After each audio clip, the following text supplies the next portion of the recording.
Hello friends, तो आज हम बात कर रहे हैं यहाँ पे बैंक निफ्टी की। और मैं बैक आ चुका हूँ एनालिसिस करने के लिए इस चैनल पे, क्योंकि जो लोग भी सीखना चाहते हैं वो कहीं से भी सीख सकते हैं। और उनको अगर इस चैनल से अगर कुछ भी थोड़ा भी अगर हेल्प होता है तो मैं चाहता हूँ कि उस हेल्प के लिए मैं कुछ न कुछ क्रिएट करूँ यहाँ पे, जो मुझे लगता है, जो मुझे समझ आता है। तो फ्रेंड्स, सबसे पहले हम लोग डेली चार्ट देख रहे हैं। डेली चार्ट पे देखेंगे तो हम लोग यहाँ पे लगभग ये जो जोन था, अगर मैं आपको यहाँ से लगा दूँ, सबसे पहले ये देखिए, ये एक लेवल है लगभग, आपको अगर मैं दिखाऊँ यहाँ पे 46,800 का है। ये देखोगे ना, लाइन जो है ग्रीन कलर का 46,800 का है। यहाँ पे इसने 46,800 के पास में लगभग, यहाँ पे देखोगे 46,800 के पास इसने ब्रेक करके और यहाँ पे 47,126 के पास प्राइस पहुँचा है। तो हम लोग इंट्राडे ट्रेडर हैं, इंट्राडे हम लोग देखेंगे। पहले डेली चार्ट में हम लोग बड़ा व्यू लेने का कोशिश करते हैं। तो मार्केट क्या हुआ कि देखो, यहाँ से अगर आरएसआई के हिसाब से देखोगे तो एक आरएसआई होता है जो 40 पे सपोर्ट लेता है, डबल यहाँ पे बॉटम बना के और ग्रीन कैंडल बना के सपोर्ट लिया। फिर वहाँ से मार्केट ट्रेंड डिसाइड किया, रिवर्सल होता है, ये एक अलग चीज़ है। उसके बाद हम लोग अब प्राइस देख रहे हैं तो यहाँ पे एक ये जो हायर जोन था, ये जो जोन है ना, यहाँ से लेके 46,500 से 46,800 का जो जोन था, यहाँ पे रेजिस्टेंस जोन था। लेकिन क्या हुआ कि मार्केट यहाँ पे दो कैंडल, ये जो देखोगे ना, ये कैंडल और ये कैंडल, ये दोनों कैंडल होल्ड कर रहे थे, ये दोनों कैंडल होल्ड कर रहे थे। यहाँ पे रेड कैंडल बन रहा है। आप कैंडल मत देखो, उसमें देखो रेड कैंडल में कहीं भी ज़्यादा प्राइस गिरा नहीं है, हाई पे ही क्लोज किया। दूसरा दिन फिर से वहाँ पे डोजी टाइप को बनाया छोटा सा और हाई पे क्लोज किया, और पिछले वाले कैंडल के अंदर में ही हाई लो ओपन क्लोज सब उसी के अंदर में हो गया। यहाँ पे देखोगे तो ये 16 फरवरी और 19 फरवरी का जो बात है। फिर क्या हुआ कि यहाँ पे एक्सपेक्टेड था, कब ब्रेकआउट देगा किसी को नहीं पता। लेकिन क्या होता है कि यहाँ पे प्लानिंग किया जाता है कि कैसे ब्रेकआउट, अगर ऊपर की तरफ देगा तो क्या करेंगे, नीचे की तरफ देगा तो क्या। तो मैंने देखो यहाँ पे एक हाई और लो यहाँ पे मार्क कर दिया था इस कैंडल का, जो है लगभग ये 16 फरवरी का। तो उसके बाद मैं अब आपको इंट्राडे चार्ट पे दिखाऊंगा, क्योंकि यहाँ पे मैं पहले आवरली अगर दिखा दूँ आपको। देखो आवरली चार्ट पे हम लोग तो वैसे ही जैसे कि हाई पे क्लोज कर रहे थे। यहाँ पे ये जो कैंडल है, ये वाली कैंडल है जो 1:15 के बाद यहाँ पे एक हाई लो ओपन बना दिया। उसके बाद ये कल होके 19 फरवरी को यहाँ पे मंडे को खुला और इसी रेंज में यहाँ पे क्लोज किया। फिर आज जो है अचानक से इतनी बड़ी मूवमेंट दिया मार्केट ने। तो इसके पीछे क्या है कि अब देखो, अगर आवरली पे देखोगे तो यहाँ पे ब्रेकआउट होकर बहुत बड़ा कैंडल बनाया, तो यहाँ पे बहुत बड़ा रिस्क होता है, समझ रहे हो। तो यहाँ पे इंट्राडे आप नहीं कर सकते, लेकिन इंट्राडे के लिए आप हम लोग देखेंगे पहले 5 मिनट का। तो इसके लिए पहले मैं 15 मिनट की चार्ट दिखा देता हूँ आपको फिर से। देखोगे जो आवरली में हमने एक रेंज बनाया था, यही एक रेंज है। ये एक 16 फरवरी, ये एक 19 फरवरी, ये 2 दिन का यहाँ पे रेंज है। और इसी रेंज में मार्केट ओपन हुआ। तो इस रेंज में तो सबसे पहले हमें कोई ट्रेड लेना नहीं है, लेकिन अगर कोई इंट्राडे के बेसिस पे अगर कुछ बनता है, मुझे तो सबसे पहले इस ब्रेकआउट पे लेना है, जो 46,700 का जो ये ब्रेकआउट है, ये वाली इस 46,700 पे जो ब्रेकआउट है ये लेना है इस पर। तो उसके पहले अगर इंट्राडे में अगर कुछ यहाँ पे अगर दिखता है सिग्नल, तो वहाँ पे हम स्मॉल रिस्क ले सकते हैं एज अ इंट्राडे ट्रेडर, क्योंकि अगर बड़ा व्यू तो आपको देखना ही है।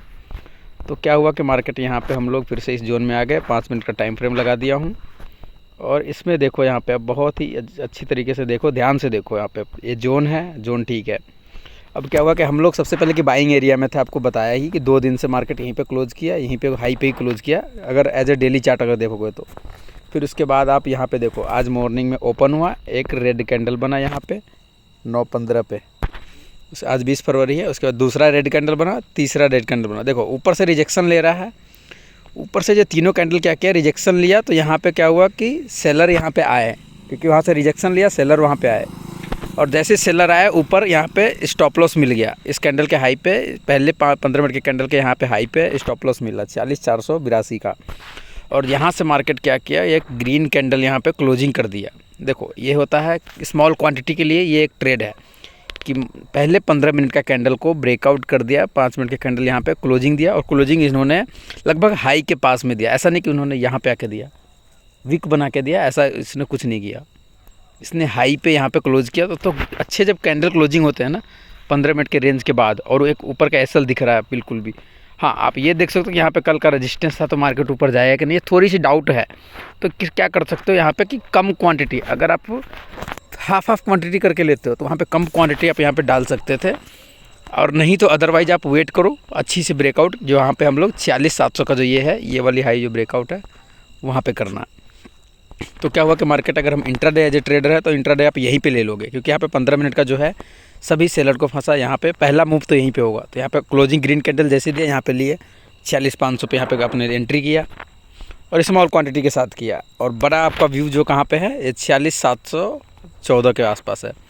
तो उसके बाद क्या हुआ यहाँ से फ्रेंड्स, यहाँ पे 1-2 कैंडल बने, यहाँ पे टारगेट आपको बहुत अच्छा खासा मिला। यहाँ पे प्रीमियम बहुत मिलता है, ठीक है, प्रीमियम बहुत मिलता है। मैं बात करूँगा और भी चीज़ों का और भी वीडियो में, लेकिन आज का मैं बस एनालिसिस की बात कर रहा हूँ कि आज का मार्केट क्या हुआ। फिर उसके बाद क्या हुआ, एक ये भी ग्रीन कैंडल बन के एक रेड बना। तो यहाँ पे क्या होगा कि ज़्यादातर जो है लोग वहाँ पे डर के एग्जिट भी कर देते हैं, और करना भी चाहिए, क्योंकि वहाँ पे प्रॉफिट बुकिंग भी यहाँ पे उससे पहले ही प्रॉफिट बुकिंग कर लो। अगर मोमेंटम टूट रहा है तो अगर आपने यहाँ पे लिया है तो यहाँ पे प्रॉफिट बुकिंग कर सकते हो। अगर इंट्राडे के जैसे अगर आपने लिया है तो बुकिंग करना ज़रूरी होता है। फिर क्या हुआ, यहाँ से लेके मार्केट यहाँ तक आया, ठीक है। अब ये यहाँ से आने के बाद भी वो ट्रेंड तो हमारा अप है ही, क्योंकि हमने यहाँ पे एंट्री किया था तो ट्रेंड अप ही है। फिर उसके बाद यहाँ पे 1 2 3 4 5 कैंडल यहाँ पे देखोगे, यहाँ पे बनाने के बाद यहाँ पे फिर से ब्रेकआउट कर रहा था और हमारा मोमेंटम सब चीज़ सेम था और ये जो लेवल भी था। तो यहाँ पे क्या हुआ कि लगभग 10:08 पे यहाँ पे देखोगे, टाइमिंग देखो आप, 10:05 का कैंडल है, 8 मिनट पे लगभग इन्होंने ब्रेक किया और 46,700 का लेवल इसने तोड़ा। और तोड़ते अगर आप ब्रेकआउट पे अगर ट्रेड करते हो तो यहाँ पे 46,700 पे अगर 8 मिनट पे ही ले लेते तो वहाँ पे प्रीमियम थोड़ा सा कम प्राइस पे आपको एंट्री होता। और अगर आप क्लोजिंग पे करोगे तो भी अच्छा खासा एंट्री है, क्योंकि वहाँ से आपको यहाँ से लेके यहाँ पे भी एंट्री करोगे 46,770 से लेके यहाँ तक हाई लगाया 970 लगभग 60 का है, तो लगभग 200 पॉइंट का टारगेट मिला। मतलब प्रीमियम में आपको 100 से 150 पॉइंट आपको ईजिली मिलता है। अगर 200 पॉइंट मार्केट मूव किया हो तो 150 पॉइंट ईजिली मिलता है। तो ये एक चीज़ हो गया। अब यहाँ पे क्या होता है कि अगर आपने इस ब्रेकआउट पे भी एंट्री किया होता तो यहाँ पे आपको इंट्राडे में अच्छा खासा मिलता। और उसके बाद यहाँ पे देखो मार्केट ऊपर नीचे करता गया। अब प्रॉफिट बुकिंग क्या है कि अब आपको देखना है कब करना है, कैसे करना है। मैंने एंट्री बताया कि एंट्री कहाँ पे करना है, कौन से लॉजिक से हमें एंट्री, क्योंकि एग्जिट तो आपको कोई नहीं बता सकता। एग्जिट जब आप धीरे धीरे प्रॉफिट बुकिंग करना सीखोगे तब खुद करना चालू कर दोगे। आप यहाँ पे भी निकल जाते, जो ये जो हाई लगाया है इस पर भी निकल जाते, या तो आप यहाँ पे एंट्री करके फिर यहाँ तक निकलते कोई भी रेड कैंडल पे। लेकिन आप ओवरऑल क्या होता है कि आप ग्रीन में निकलते हैं। लेकिन उससे पहले क्या होता है कि निकलने से पहले आपने एंट्री कहाँ किया, कि कौन से लॉजिक पे एंट्री किया। तो लॉजिक यही था कि हमारा 3 कैंडल यहाँ पे बना और एक बड़ी सी कैंडल, देखो इस तीनों के मुकाबले बहुत बड़ी कैंडल है जो कि ग्रीन बना है और सबका एसएल यहाँ पे मार्केट ने खाया है। और इसी के बाद यहाँ पे जो ये सब जो भी है ना, ये सबका एसएल यहाँ पे खाने चला गया। और इसके बाद ये ग्रीन कैंडल बना यहाँ से। तो इंट्राडे ट्रेडर का एंट्री यहाँ पे होता है, या तो इस हाई के ऊपर बनता है, आप क्लोजिंग बेसिस पे कर लो चाहे ब्रेकआउट पे कर लो, तो यहाँ पे बन गया। तो आज का जो एनालिसिस है हम यहीं पे अब ख़त्म करते हैं, क्योंकि आज मार्केट का जो भी है व्यू मैंने बता दिया है। और भी बात मैं करूँगा आने वाले दिनों में कि कैसे हम लोग ट्रेडिंग बिल्कुल ही जीरो से सीख सकते हैं, कैसे कर सकते हैं। तो इसके लिए आप चैनल पे बने रहो और क्वेश्चन पूछोगे तो आपको आंसर ज़रूर मिलेगा। अगर आप क्वेश्चन पूछोगे, अगर आप एक्चुअल में अगर ट्रेडर बनना चाहते हो तो क्वेश्चन पूछो कमेंट में। Okay bye.